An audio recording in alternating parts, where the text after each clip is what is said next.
기도하겠습니다. 아멘. 오늘은 먼저 행하시는 하나님이라는 제목으로 함께 말씀을 나누도록 하겠습니다. 우리가 히브리서 11장을 통해서 지금 믿음에 대해서 매 시간 아주 여러 시간 동안 함께 말씀을 나누고 있고요. 특별히 지난 시간부터는 모세에 대해서 함께 말씀을 나누고 있습니다. 하나님께서 모세를 어떻게 믿음의 사람으로 세우시고 믿음의 사람으로서 해야 될 역할들을 감당하게 하시는가, 이게 다 하나님 쪽에서 하시는 일이다 라고 하는 것을 지난 시간부터 함께 나누고 있죠. 특별히 오늘 말씀이 먼저 행하시는 하나님이잖아요. 그러니까 오늘 말씀의 흐름은 하나님께서 어떻게 먼저 행하셔서 어떻게 모세를 만들어 가시는가, 이게 이제 오늘 말씀의 흐름인 것이죠. 자, 먼저 지난 시간에 읽었지만 히브리서 11장 24절을 우리 한번 같이 읽어보겠습니다. 시작. 믿음으로 모세는 장성하여 바로의 공주의 아들이라 칭함받기를 거절하고. 아멘. 지난 시간에 이 히브리서 11장 24절 말씀이 뭔가 좀 이상하다 그랬죠. 왜냐하면 지금 이 말씀은 어느 날 모세가 그래, 나 결심했어. 난 이제 바로의 왕궁에서 살지 않겠어. 난 이제 히브리 이 민족들과 함께 나는 믿음의 사람, 하나님의 사람으로 살겠어. 이러한 생각을 가지고 바로의 공주의 아들이라 칭함받기를 거절한 것이 아니라고 했죠. 그렇게 생각하는 사람은 성경을 안 읽어본 사람이에요. 모세는요, 정말 우리가 그냥 십계라고 하는 영화를 보거나 뭐 이집트 왕자라고 하는 그 만화 영화를 보거나 이런 걸 보면 그냥 그 영화를 만든 사람들이 모세를 워낙 좋아하다 보니까 모세가 실제로 어떤 삶을 살아서 왕궁에서 자랐는지에 대한 기록이 전혀 없는데 그냥 모세는 말도 잘 탔을 것 같고 칼싸움도 잘했을 것 같고 뭔가 학문에도 뛰어났을 것 같고 뭐 이런 식으로 이제 영화를 만들거나 만화 영화를 만들지만 성경에는 그런 내용이 한 줄도 없습니다. 모세가 알코올 중독자였는지 아니면 맨날 왕궁에서 왕따 당해가지고 맨날 구석에서 그냥 숨어 지냈는지 우리는 알 길이 없죠. 우리가 아는 것은 어느 날 모세가 애굽의 관리 하나를 때려 죽였는데 그 일 때문에 두려움을 느껴서 왕궁으로부터 광야로 도망갔다는 거, 이것만 우리가 알아요. 근데 여러분, 지금도 그렇지만 지금도 그렇다 그러면 너무 세상이 비관적으로 보이기도 하는데 뭐 어떡하겠습니까? 뭐 드라마나 영화 보면 맨날 나오잖아요. 지금도 돈 좀 있고 권세 좀 있는 사람들은요, 사람 죽이면 어쨌든지 자기들이 가지고 있는 힘으로 그걸 덮어가지고 그냥 자기 자리를 유지하려고 그러지 누가 도망칩니까? 근데 만약에 모세가 애굽의 왕궁에서 조금이라도 힘이 있는 사람이었으면 왜 도망치겠습니까? 힘이 없으니까 도망치는 거죠. 왕권으로부터 멀어졌기 때문에 도망치는 거예요. 어려서부터 얼굴빛도 다르고 뭔가 생김새, 눈빛 다 다른 이 아이를 애굽의 왕궁에서 공주의 아들이라고 어느 날 갑자기 양자로 받아들였다고 해서 그 사람들과 동화되어서 그 환경 속에서 살지 못했다라는 것을 우리가 추측해 볼 수 있는 거예요. 그게 훨씬 더 자연스러운 추측이죠. 그래서 모세는 히브리 사람들을 힘의 근원으로 삼아서 자기의 어떤 일을 좀 해보려고 했는데 히브리 사람들이 자기를 거절하고 애굽 사람은 자기가 죽였고 그 일이 들통나면 애굽의 왕궁에서 자기에게 어떠한 일을 할지를 뻔히 아니까 그런 상황 때문에 그 사람 하나 죽인 걸 가지고 이제 광야로 도망치게 되었다. 이게 훨씬 더 자연스러운 전개죠. 근데 누가 이 일을 이렇게 만들어 가시는 거예요? 하나님이 그렇게 만들어 가셨다는 거예요. 만약에 모세의 인생을 하나님이 요셉처럼 하셨으면 모세가 애굽의 왕이 됐겠죠. 7년 풍년과 7년 흉년과 막 꿈 다 해석하고 막 다니엘처럼 막 요셉처럼 막 이렇게 하나님이 막 하셨으면 모세가 분명히 왕이 됐을 거예요. 근데 하나님은 그냥 내버려 두시는 거예요. 자연스럽게 내버려 두세요. 그래서 그 자연스럽게 내버려 두시는 그 환경 속에서 모세는 나름대로 그 순간 최선이라고 생각하는 것을 늘 선택하고 또 선택했는데 그 나이에 40이 되었을 때 그의 최선의 선택은 애굽의 왕 바로의 곁을, 그 왕궁을 떠나는 것이었다 하는 거예요. 그리고 나서 이제 모세가 광야로 도망을 칩니다. 영화를 보면 이제 모세가 막 건장하고 막 튼튼한 이런 사내가 그냥 막 그 광야에 가서 십보라라고 하는 여인이 뭐 주위에 있는 남자들한테 이렇게 막 불량배들한테 막 어려움을 당하니까 이제 모세가 막 구해주고 이런 걸로 이제 장면이 이어지는데, 여러분 그런 영화들 많이 혹시 보셨습니까? 뭐 옛날 영화라 그런가 쉽게 이런 영화 보면 그런 거 나오는데, 근데 여러분 그렇게 하니까 마치 우리는 또 생각에 모세가 이제 십보라랑 결혼해서 이드로라고 하는 미디안 제사장의 집에서 양을 치면서 오래 살았는데 뭐 그곳에서 좀 영향력 있게 살지 않았을까라는 생각을 또 하기도 해요. 왜냐하면 또 건장하고 또 거기에 있는 아내 또 사위가 되기도 하고 이랬으니까. 근데 모세가 바로 아이를 낳은 게 아니라 시간이 꽤 흐르고 난 다음에 이제 아이를 낳죠. 그 이름이 이제 게르솜이라는 아이인데, 이 아이를 통해서 우리가 뭘 엿볼 수 있느냐 하면 출애굽기 2장 21절부터 22절 같이 읽어보겠습니다. 시작. 모세가 그와 동거하기를 기뻐하며 그가 그의 딸 십보라를 모세에게 주었더니 그가 아들을 낳음에 모세가 그의 이름을 게르솜이라 하여 이르되 내가 타국에서 나그네가 되었음이라 하였더라. 아멘. 지금 모세가 아이를 낳은 건 모세가 광야에 가자마자 십보라랑 결혼해서 바로 아이를 낳은 게 아니에요. 한참 지나서. 그래서 나중에 이제 출애굽하고 막 이런 여정에서 이제 뭐 십보라 또 등장하고 게르솜 등장해서 뭐 할례를 받니 안 받니 뭐 피난편이 어떠니 이런 이제 이야기가 등장한단 말이죠. 그러니까 모세가 광야에서 한참 살다가 게르솜을 낳았단 말이죠. 근데 게르솜의 이름을 뭐라고 지었느냐? 나그네다 이렇게 지었대요. 왜 그래요? 내 인생이 여기서도 여전히 나그네 같다는 거죠. 그러니까 모세는 왕궁에서도 별로 그렇게 내 집 같은 느낌이 없었는데 광야로 나와서 이제 장인어른의 집에서 같이 사는데도 거기도 내 집 같은 마음이 없는, 그냥 어디 가나 손님인 거예요. 여러분 손님이 하루 이틀은 편할지 몰라도요 계속 손님으로 객으로 맨날 호텔을 전전하면서 살아야 된다는 건 상당히 피곤한 일이죠. 그래서 오랫동안 외부로 다니면 집밥 먹고 싶다, 집에 가고 싶다, 뭐 아빠 보고 싶다, 엄마 보고 싶다, 그래 뭐 집에서 뭐 이렇게 뭐 하고 싶다. 그래서 막 집에 오면 파자마 같은 거 입고 팍 늘어져 막 있으면은 마음이 그냥 편안하고 막 그런 거잖아요. 그렇죠? 매일 잠자고 막 이렇게 너무 편하잖아요. 그게 이제 집 아닙니까? 근데 모세는 그렇지 못한 환경 속에서 살았다는 거예요. 지난 80년 동안을. 그래서 그런 상황 가운데 80년이 되는 그날 하나님이 모세를 찾아가셨을 때 모세가 어쨌든지 간에 그런 형편이었기 때문에 하나님의 말씀에 뭔가 좀 꺼림칙하게 반응을 하지만 어쨌든지 간에 하나님의 말씀에 순종해서 하나님을 믿고 따라 나섰다는 거죠.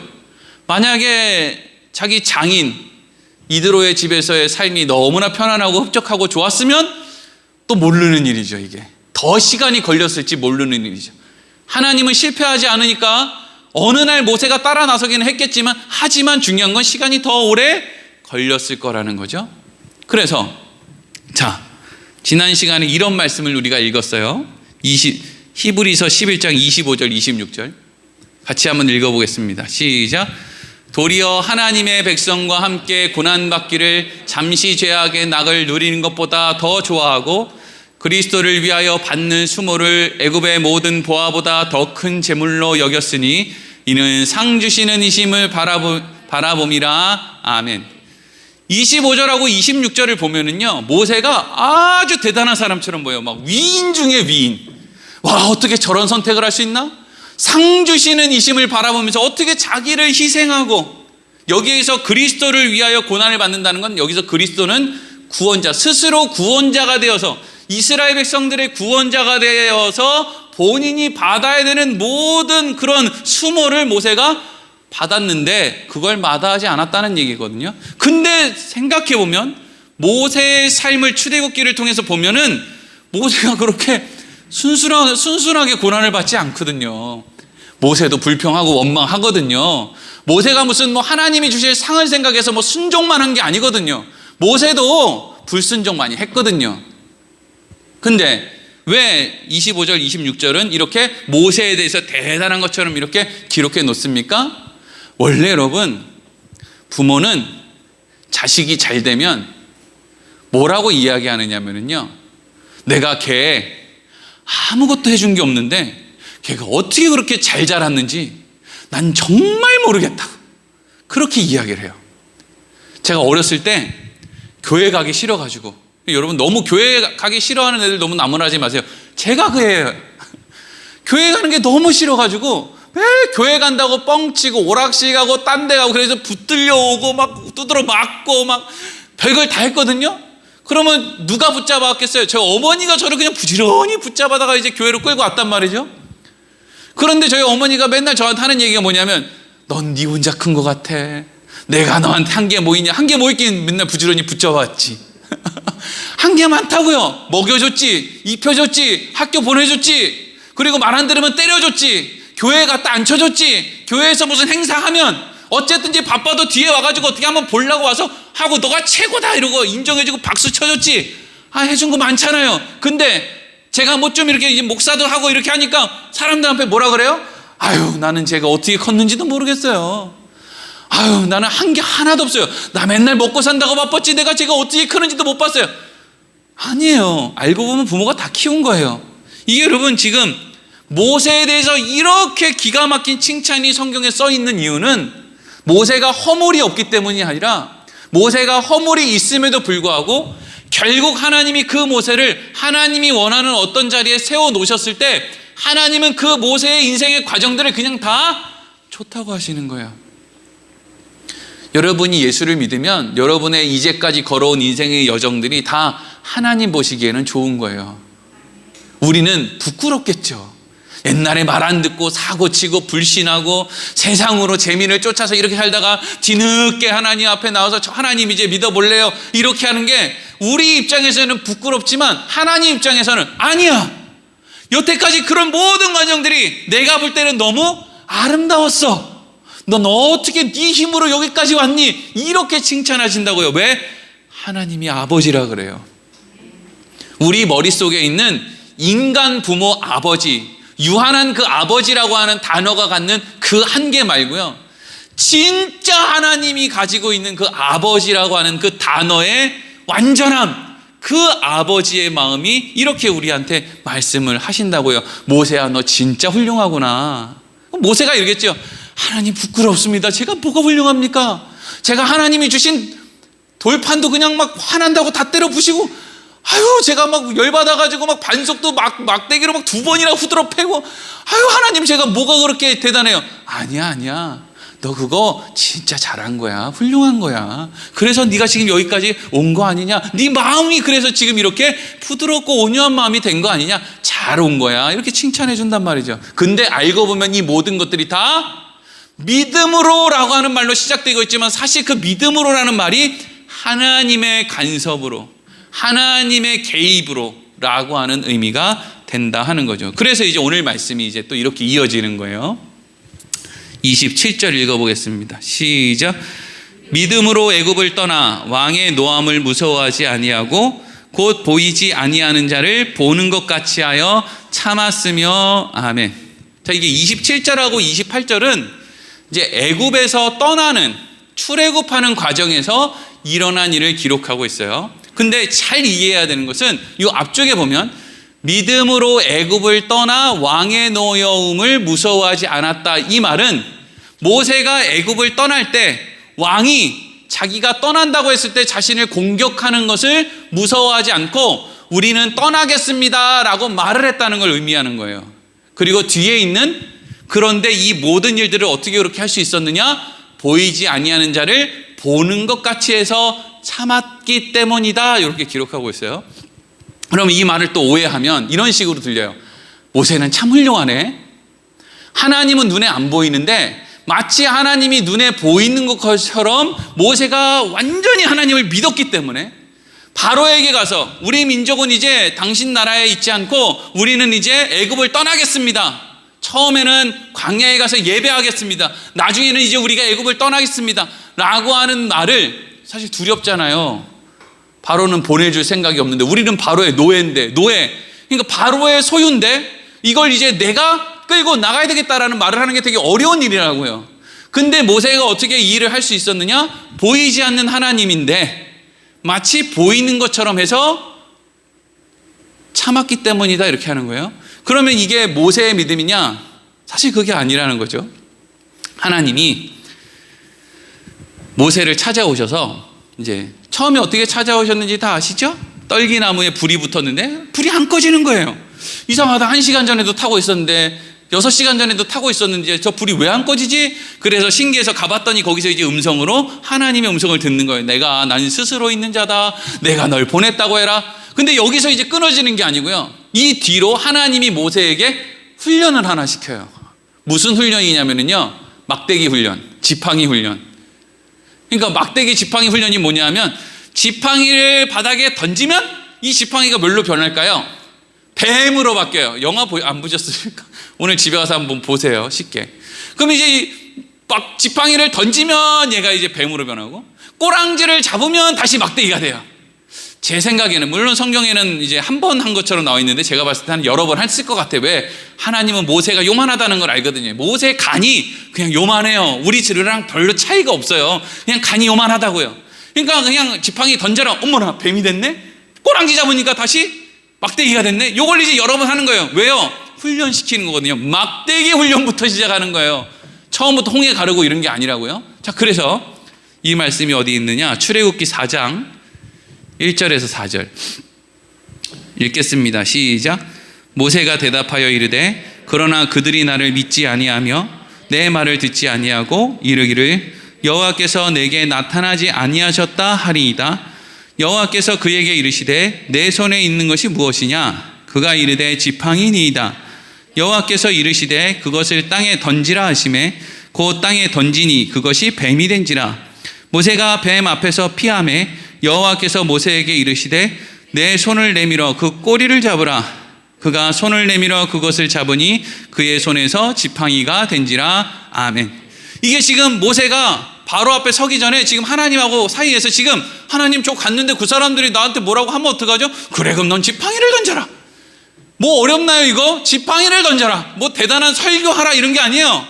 뭐 바로의 죄를 뭐 타일러라 이런 게 아니라 그냥 지팡이를 던져라. 그럼 지팡이가 그새 뱀이 될 거야. 근데 만약에 지팡이를 던졌는데 뱀이 안 되면 도망치면 되지 뭐. 도망칠 수 있을라나 없을라나 모르겠지만. 그러니까 이걸 연습을 계속 한 거예요. 왜? 모세의 믿음이 요만하단 말이에요. 아직 몰라요 모세가. 그리고 나서 이제 우리가 읽지는 않았지만 또 손을 품에 넣어라. 다시 빼라. 그러니까 손이 나병이 걸려 있는 거예요. 다시 또 품에 넣어라. 빼라. 어머나 애기 손결같이 살결같이 이렇네.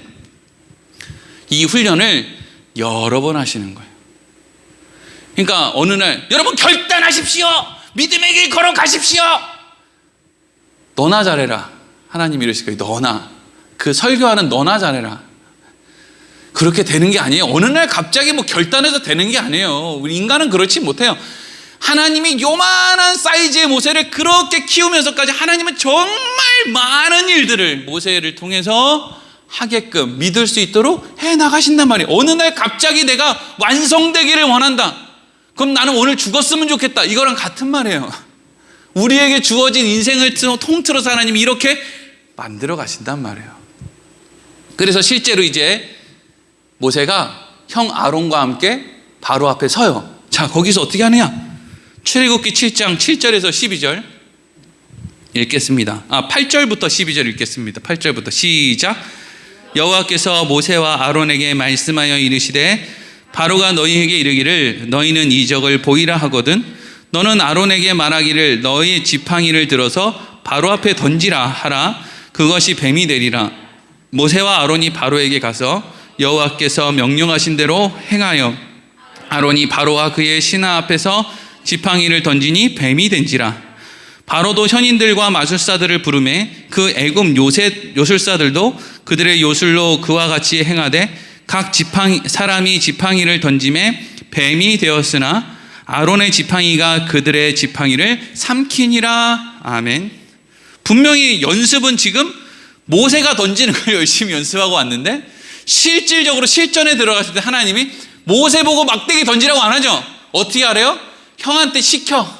아론한테 시켜. 그럼 아론이 던져. 아론은 못 모르고 그냥 막대기만 던진 거예요. 이게 뭐 뭘로 변할 것이다 이런 믿음도 없어요. 그냥 아론은 그냥 모세가 형 던져 이러니까 아론이 그냥 던졌단 말이죠.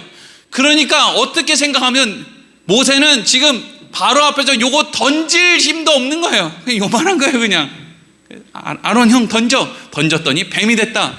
애굽의 술사들도 지팡이를 뱀으로 만들었는데 아론의 지팡이가 변한 뱀이 2마리를 잡아먹었다. 그리고 나서 그 지팡이, 모세가 가지고 있는 지팡이를 가지고 나일강의 물에 담궜더니 뭐 피로 변하고, 그 다음에 그 이어서 이제 개구리가 나오고 또 이가 나오고 파리가 나오고 막 이런 재앙들이 이제 첫 번째부터 9번째까지 이제 쭉 이어지죠. 왜 이렇게 이어질까요?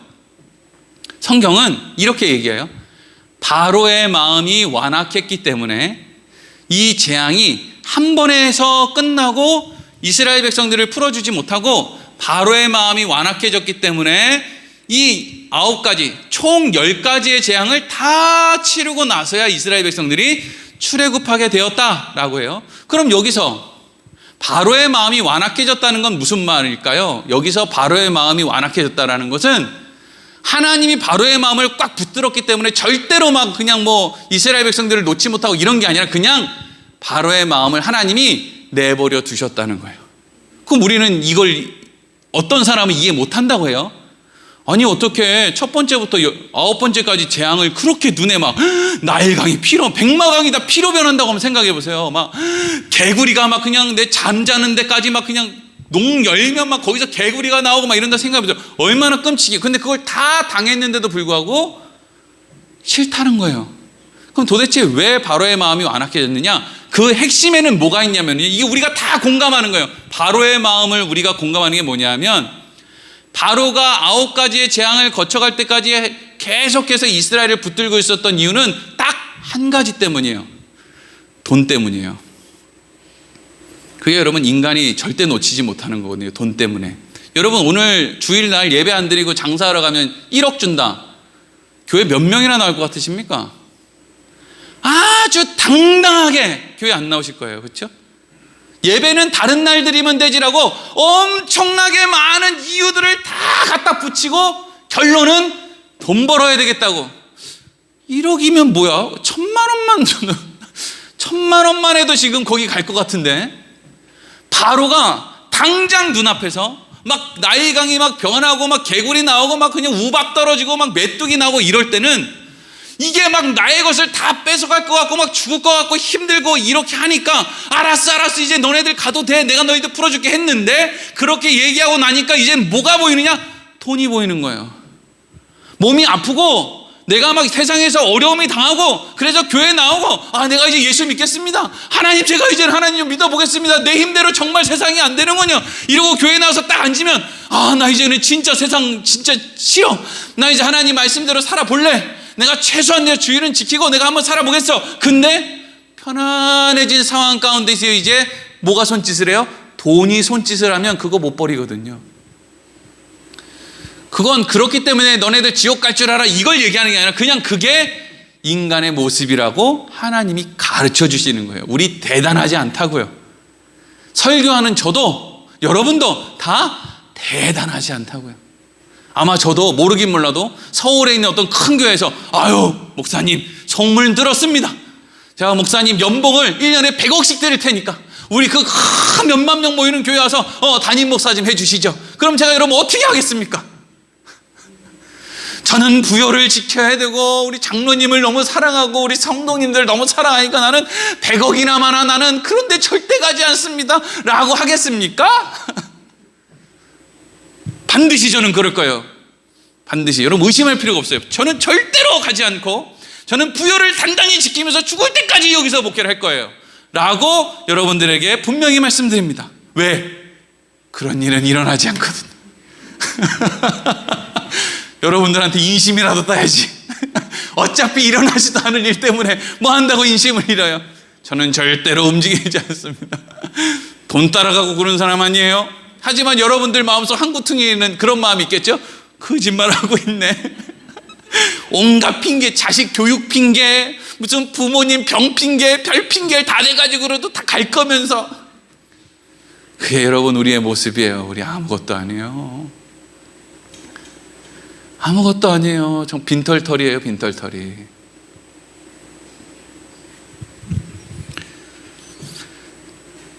바로는 그걸 못 놔요. 여러분 그걸 못 놓기 때문에 천국에 갈 수 없는 거예요. 천국은 그걸 놓고 하나님을 껴안는 사람이 가는 거거든요. 근데 사람은 그걸 못 나요. 그걸 놓고 하나님을 껴안을 수가 없어요. 그래서 하나님이 평생에 우리 삶 가운데 그것보다 하나님이 더 좋다는 걸 계속 말씀하시는 거예요. 그게 여러분 우리의 삶의 가치예요. 그걸 더 많이 달라고 하나님께 떼쓰는 게 우리 인생의 가치가 아니고요. 자, 그래서 어떻게 이어지느냐? 28절, 29절 오늘 본문 말씀 보겠습니다. 시작.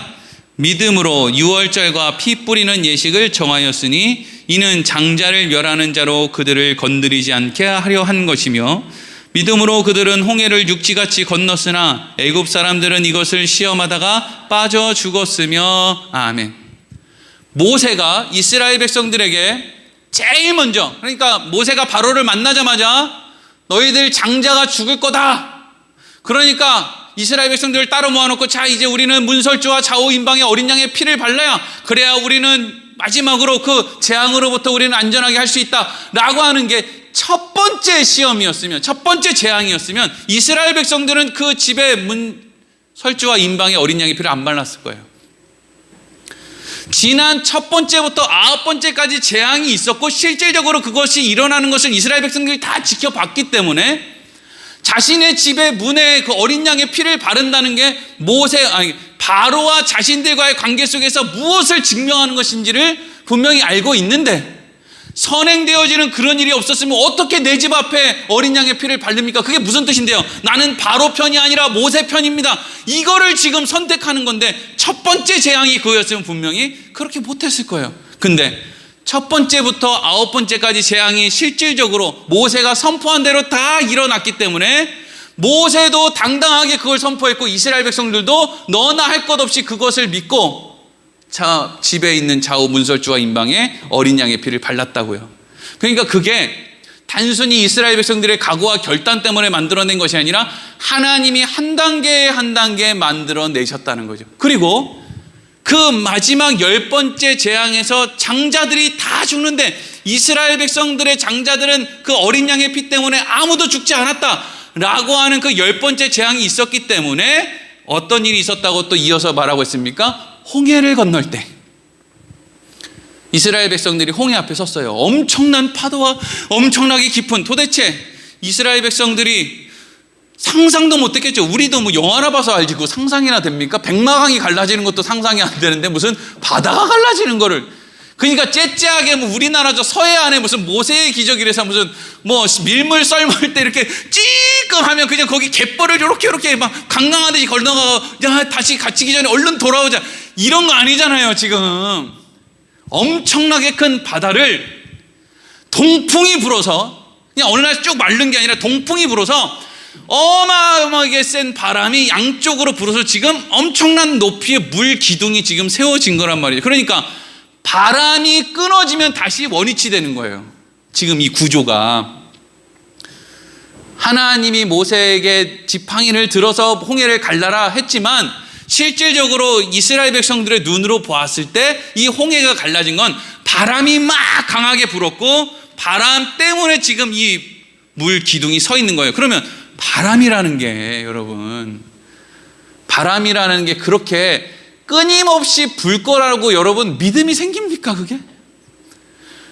그런 바람이 어디 있어요? 그런 바람이. 바람은 여기로 불었다 저기로 불었다 그러고, 그리고 불어봐야 암만 세게 불어봐야 한 10초 불면 또 몇 초 쉬고 막 이렇게 되지, 막 끊임없이 막 몇 시간씩, 몇 시간이 뭐예요? 거의 하루 종일 바람이 끊어지지 않고 부는 걸 누가 경험을 하냐고요.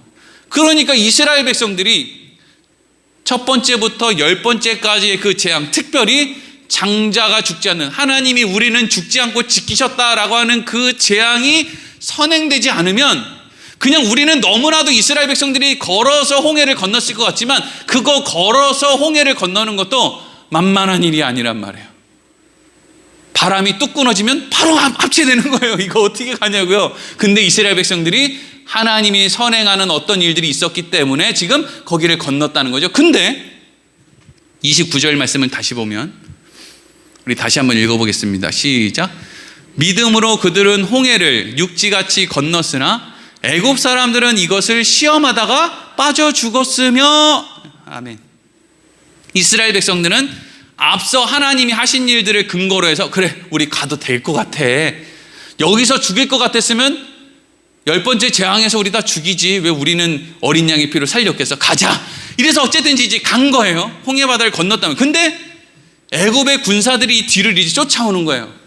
영화 같은 거 보면은 막 불기둥하고 구름기둥이 그 예국 군사들을 막 못 오게 막 이제 막 이렇게 공격하는 그런 장면도 이제 기억이 나는데, 어쨌든지 간에 그걸 뚫었는지 하나님이 이제 애굽의 군대들을 어떻게 심판하기 위해서 그를 열어줬는지 어떻게 했는지, 하여튼 오늘 말씀을 근거로 해서 보면 이 장면이 애굽 군대가 뭐 병거를 끌고 어떻게 해가지고 이스라엘 백성들을 지금 곧장 달려들어서 이스라엘 백성들이 홍해 바다를 건너는 걸 추격했으면 후미를 잡을 정도로까지는 왔다는 거예요. 근데 애굽의 군사들이 바로 홍해 바다가 갈라진 대로 뛰어들지를 못했다는 거죠. 왜? 이 사람들에게는 뭐가 없어요? 하나님에 대한 믿음이 없어요. 아니, 믿음이 있다면 무슨 믿음이 있어요? 지난 10가지의 재앙에서 우리는 뭐였어요? 피해자였어. 맨날 우리는 괴로웠어. 피해자였어. 우리는 맨날 당했어. 분명히 우리가 저기 홍해 들어가면 저 홍해가 다시 덮여가지고 우리만 죽을 것 같아. 이게 이제 그래서 금방 못 뛰어들고 거기서 주저주저 한 거예요. 이게 애굽 사람은 이것을 시험했다는 거예요. 근데 왜 그들이 빠져 죽어요? 이스라엘 백성들이 거의 다 홍해를 넘어가려고 하니까 이 애굽 사람들 마음에 또 뭐가 생겨요?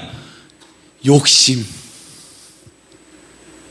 반지의 제왕이라는 영화 보면은요, 여러분 보셨습니까? 반지의 제왕? 그거 막 재방송도 엄청 많이 해주는데, 거기 보면 머리털 몇 가닥 안 남은 그 골룸이라는 이렇게 옛날에는 잘생긴 왕자님이었는데 그 절대 반지의 마음을 뺏겨서 그렇게 욕망이 그를 추잡하게 만든 그 골룸이라는 놈이 하나 나오는데, 그 골룸이 제일 마지막에 절대 반지라고 하는 그 욕망의 상징인 반지를 그 어떤 용광로에다가 딱 던질 때 이 골룸이 어떻게 해요?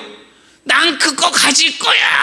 이렇게 얘기했는지 모르겠네. 하여튼 나의 보물 이러면서 그 용광로에 지가 빠져 죽는 것도 모르고 그 욕망이 골룸을 그 반지로 하여금 뛰어들게 만들죠. 그래서 결국 어떻게 돼요? 반지랑 같이 골룸이 죽어요. 용광로에 들어가서. 이게 여러분 애굽 사람들의 마지막 모습이었어요.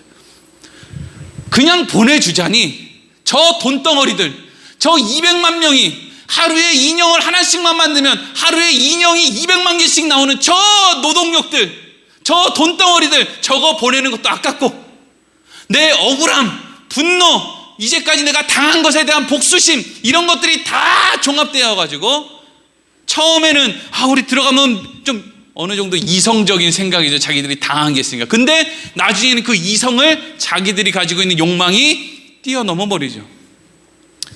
대부분의 사람들이 그러고 살아요. 이성적으로 안 살아요. 욕망이 이성을 뛰어넘는 걸 늘 경험하며 살죠. 그러다 망하면 또 제정신 돌아오면 한숨 푹푹 쉬고, 또 어느 때가 되면 또 욕망이 이성을 뛰어넘고 또 맨날 그러고 살아요. 왜 그러고 사는지 모르겠어요. 근데 그러고 살아요. 답답해도 어떡하겠어요. 그게 인생인 걸. 근데 오늘 본문의 말씀이 하나님께서 이스라엘 백성들에게는 한 단계 한 단계 이런 과정을 통해서, 모세에게는 이런 과정을 통해서 믿음이라는 것이 만들어질 수 있도록 이렇게 쌓아가셨다 하는 거예요. 이런 사람들이 있다라는 거죠. 근데 어떤 사람들은 자기 욕망에 따라서 살도록 하나님이 내버려 두셔서 결국에는 자기 욕망을 따라 죽고 마는 인생들이 있다라고 이야기를 하는 거예요. 여러분, 어떤 사람이 교회에 나오고 어떤 사람이 신앙을 가지고 어떻게 돼서 믿음을 가지게 되는지 우리는 몰라요. 막 여러분들 자녀를 막 타박할 것도 없고 왜 교회 안 나오냐고 야단칠 것도 없어요. 어떻게 하겠습니까? 목사 자식도 교회 안 나오는 판에. 지금이야 우리 애들이 젊다고 하니까 또 그렇네. 애기들이니까, 초등학생이니까 공갈을 치고 협박하면 애들이 그냥 그래야지, 내 교회 나가야지, 아빠한테 안 혼나지, 맛있는 거라도 얻어먹지, 이러고 이제 교회 나오지만 조금만 크면은요 애들이 머리가 굵고 이런데 어떻게 교회 나오겠습니까? 근데 그게 정상이에요. 왜 그게 정상인 줄 아십니까? 하나님도 우리에게 믿음을 주기 위해서 어느 날 갑자기 윽박지르지 않고 인생이라고 하는 기간을 통해서 날마다 요만한 모세한테 이만한 믿음을 주려면 시간을 40년을 통해서 이렇게 키워가시는데, 도대체 우리는 뭐가 얼마나 잘났다고 자식들한테 우악 윽박지르면 자식들이 아이고 기죽어라 난 교회 나가야 되겠네, 이런 일이 어떻게 일어난단 말이에요. 안 일어나요, 그런 일은.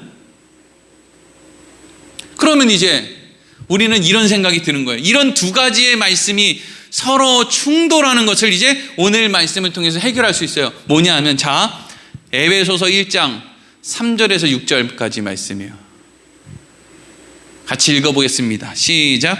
찬송하리로다 하나님 곧 우리 주 예수 그리스도의 아버지께서 그리스도 안에서 하늘에 속한 모든 신령한 복을 우리에게 주시되 곧 창세전에 그리스도 안에서 우리를 택하사 우리로 사랑 안에서 그 앞에 거룩하고 흠이 없게 하시려고 그 기쁘신 뜻대로 우리를 예정하사 예수 그리스도로 말미암아 자기 아들들이 되게 하셨으니 이는 그가 사랑하는 자 안에서 우리에게 거저 주시는 바 그 은혜의 영광을 찬송하게 하려는 것이라. 아멘. 에베소서 1장 3절에서 6절까지 말씀은 바울이 쓴 글이죠. 에베소 교회.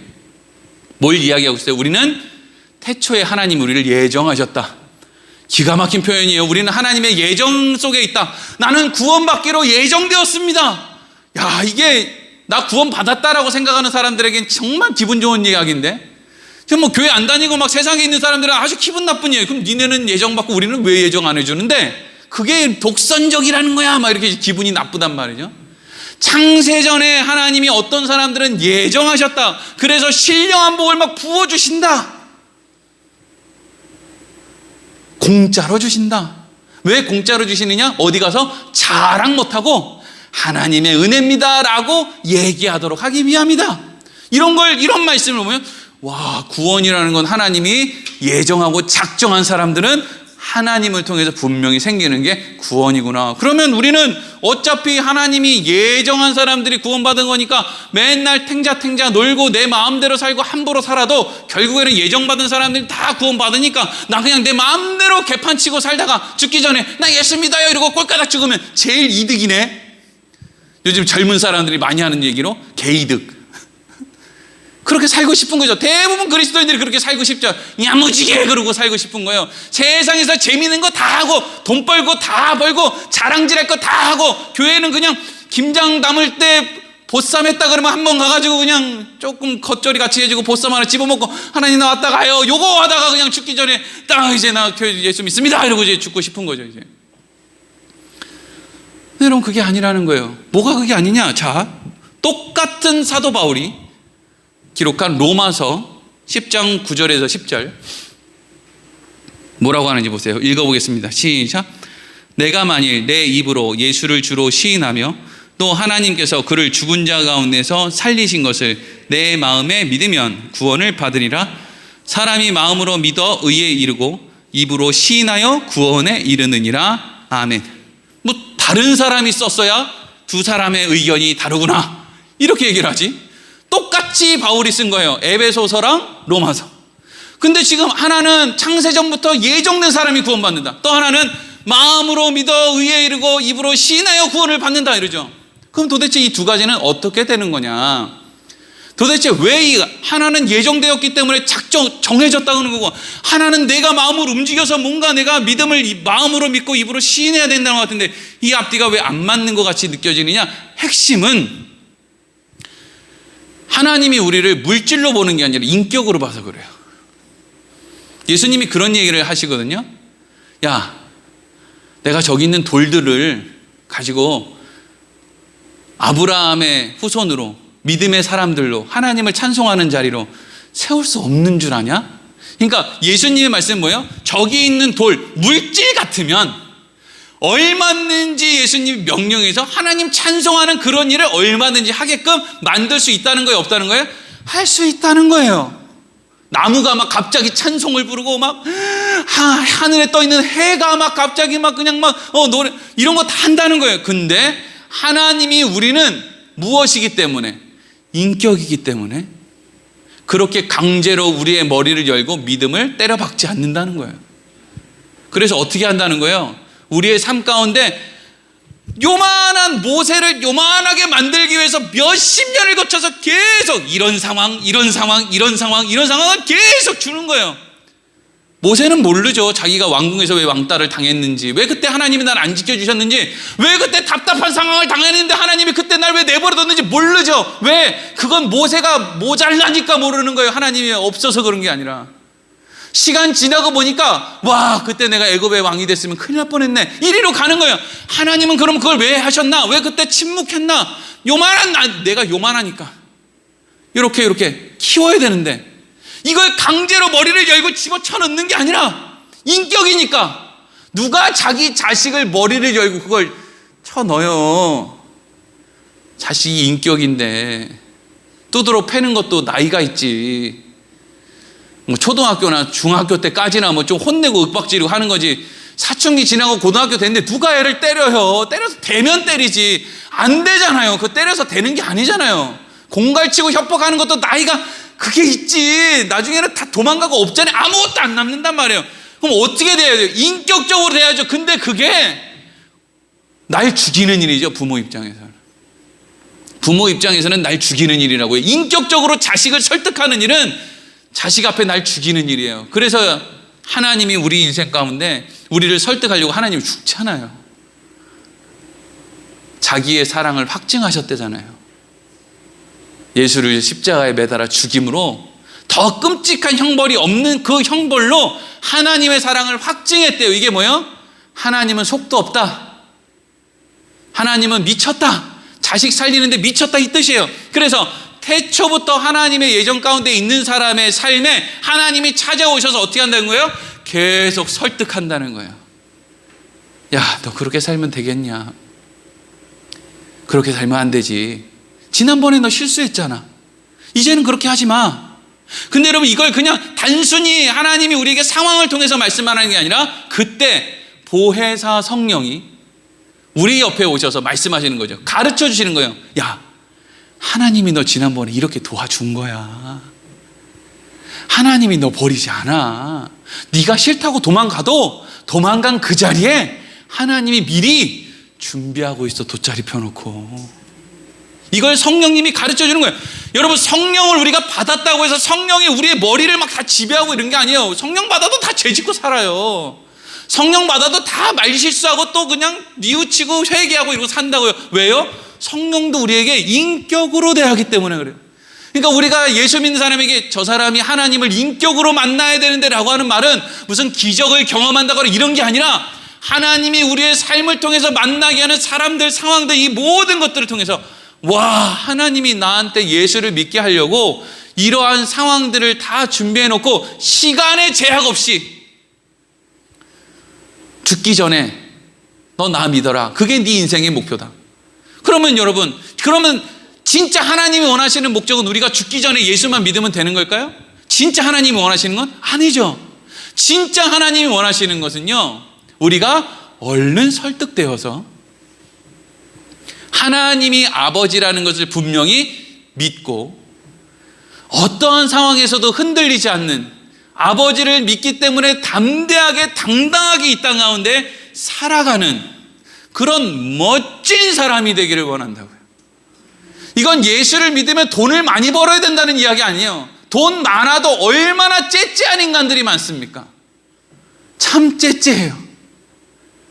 예? 코로나 확진자들 집에서 자가격리하니까 통닭 한 마리만 시켜줍시다 이러면 그래 맞아, 그거 하나 먹으면 얼마나 기분이 좋을까. 이리로 그냥 아니 안 하면 말고, 하면은 기쁜 마음으로 하면 되는데, 아이 목사님은 또 그냥 내가 또 하라고 그랬는데 또 안 하기도 좀 그렇고, 뭐 나도 뭐 확진자 될 수 있는데 왜 그러냐고요. 그냥 안 하면 말고, 하고 싶으면 하고, 하면 기쁜 마음으로 하고, 아니면 말고 그냥 멋있게 돈이 있든 없든 대기업을 다려도 더 위에 있는 사람들을 비교해서 째째하게 살지 말고 그냥 어떤 자리에 있든지 간에 당당하게.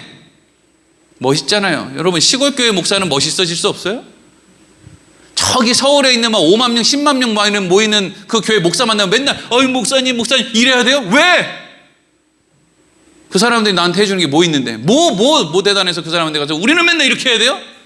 그렇게 할 필요 없다고요. 왜? 하나님이 자녀니까. 하나님이 여기 나 있으라고 해서 있는 거니까. 어느 날 갑자기 너 가고 나 거기 가라 그러면 나 거기 가야 되고, 너 아니고 이리로 오라 하면 이리로 가야 되니까. 아무것도 아니니까 그거 멋있잖아요. 맨날 그냥 뭐 좀 도와주시면 안 될까요? 도와주긴 뭐 맨날 도와줘요 그냥. 여러분, 때로는 아마 여기 성경에 나오는 많은 사람들이 마찬가지일 거예요. 때로는 그리스도인들이 하나님 앞에 하나님 이거 도와주세요, 혹은 하나님 돈 좀 주세요, 아니면 건강 좀 주세요, 하나님 코로나 때문에 교회가 요즘 많이 어려워요, 그러니까 이 나라에 있는 교회들 하나님 좀 도와주세요, 이러면 하나님 뭐라 그럴 것 같으세요? 내가 도와줄게, 걱정 마, 니네들이 나한테 도와달라고 할 때를 내가 기다리고 있었어, 이럴 것 같으세요? 무슨 하나님이 무슨 귀머거리예요? 하나님은 뭐라고 얘기하느냐면요, 성경을 통해서 말씀드리면, 야, 가난한 게 너한테 유익이야. 돈 많은 게 유익이 아니고, 몸이 아픈 게 너한테 유익이야. 네가 약해서 준 거야. 네가 강하면 그거 감당할 수 있어. 예수 믿는 데는요, 아픈 게 유익이에요. 예수 믿는 데는요, 가난한 게 유익이라고요. 여러분, 없을 때 교회 더 자주 나오십니까? 있으니까 교회 더 자주 나옵니까? 그 말해 뭐예요? 개척교회 목사들이 더 하나님 앞에 무릎을 자주 꿇을 것 같아요? 대형교회 목사들이 하나님 앞에 더 무릎을 자주 꿇을 것 같아요? 말해 뭐예요 그걸? 하나님이 말하는, 말씀하시는 거예요. 야, 그걸 채워달라는 게 문제가 아니라 그게 더 나은 자리야. 그게 더 큰 자리야. 그게 더 너를 훌륭하게 만드는 거야. 그러니까 뭐 더 달라고 기도하지 말고 그 자리에서 널 더 키워. 널 더 키우라고. 맨날 교회 나오면 교인들한테 여러분 믿음으로 기도하지, 하나님 주실 줄 믿습니다. 주긴 뭘 줘요? 이래가지고 뭐 교인들 다 도망가고, 이거 몇 명 안 그래도 자가경 때문에 나오는데 이거 다 도망가고, 이거 모르겠어야지 뭐 장로님하고 둘이서 1대1로 하든지. 장로님 오래 살아야 되는데. 하여튼 장로님 돌아가시면 그 다음 장로님은 또 저랑 맨날 요 둘이 해야 되니까 알아서 가고 단단히 하시고 맨날 없는 얘기 해야지 뭐. 여러분, 돈 없는 게 사실 걱정 아니잖아요. 믿음 없는 게 걱정이지. 돈 없는 게 걱정이면 예수 왜 믿습니까? 돈 벌러 다니지. 이게 너무 당연한 건데, 이 당연한 이야기가 당연하지 않은 게 문제인 거예요. 이게 당연한 거라고요. 돈이 뭐가 중요하다고. 하나님이 그래서 우리 인생에 그 자리까지 가게 하기 위해서 모든 것을, 창세전부터 하나님이 예비하신 사람들의 인생을, 그 과정들을 거쳐서 수많은 어려움과 난관과 배신과 좌절과 이런 것들을 다 거치고, 그래서 어떤 것에도 흔들리지 않는 담대한 그 자리에 우리를 세우신다는 거예요. 세상이 감당할 수 없는 사람이죠. 기도하겠습니다. 하나님,